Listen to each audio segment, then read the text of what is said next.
With gas prices skyrocketing, we need to be guaranteed our minimums now.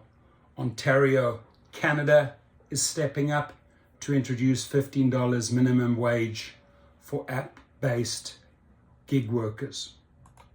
So-called gig workers. It's asking people who make a living from app-based services. That's us. Things like rideshare drivers That's and us, couriers. bro. And it could mean more money in their pockets. CTV's Queen's Park Bureau Chief Colin DeMello's live with more. Colin. Well, Nathan, many of those who work in the gig economy often fall outside of the existing labor laws. They don't get the same protections nor the same guarantees that many full-time workers in Ontario receive. And now the Ford government is tabling new legislation that would create new baselines for those app-based workers. All across the province on any given day, app-based workers are on the road. There are probably tens of thousands of platform workers who depend on gig work as a full-time income. Those workers are now being given landmark legislation driven by the Ford government. Legislation that would make Ontario the first province in Canada to establish a minimum wage and other important rights for the digital platform workforce. But advocates say the wage isn't comprehensive because it only covers the time spent driving passengers or delivering food, not the time spent waiting for the next job. We do not make as much money as people might think we do, and we do have to cover all the expenses of our vehicle operation. Damn right. And then, of course, pay double premiums on things if we want to be part of these social programs.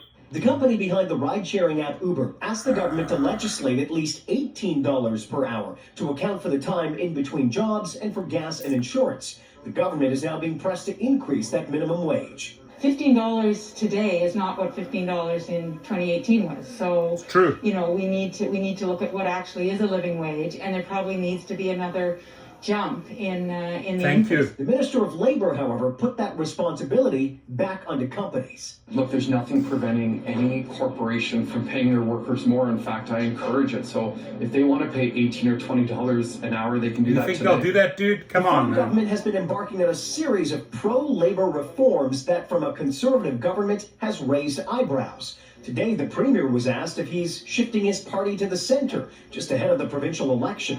It's funny you say well, Ghost Kitchens, that's Travis Kalanick. Now, but I'm pretty fiscally conservative. The election is on June 2nd.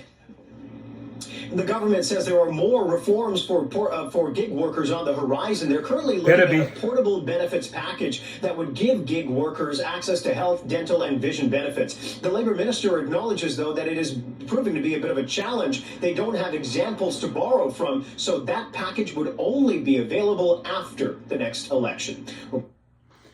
Listen, you're not going to get this unless you exert pressure, right? So they did something right in Canada. I work with the Canadians daily on the cooperative, which will be launching fairly soon. And you got to put relentless pressure on these companies, and also contact your legislators, the politicians, the people that issue the licenses, right? It's the only way you drive it up. Now, $15 is not even enough. $18 is not even enough.